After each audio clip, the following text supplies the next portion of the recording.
central Wisconsin, northern Greene County in south central Wisconsin, southern Iowa County in south central Wisconsin, southwestern Dane County in south central Wisconsin, until 8 a.m. At 1:47 a.m., National Weather Service Doppler radar indicated slow-moving thunderstorms with very heavy rainfall across the warned area. Radar is estimating that 2 to 4 inches of rain has fallen, with another 1 to 2 inches possible. Runoff from this excessive rainfall will cause flash flooding to occur.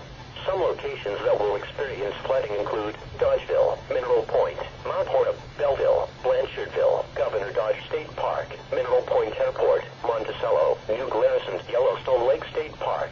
A flash flood warning means that flooding is imminent or occurring.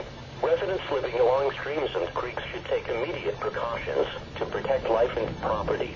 Do not attempt to cross swiftly flowing waters or waters of unknown depth by foot or by automobile.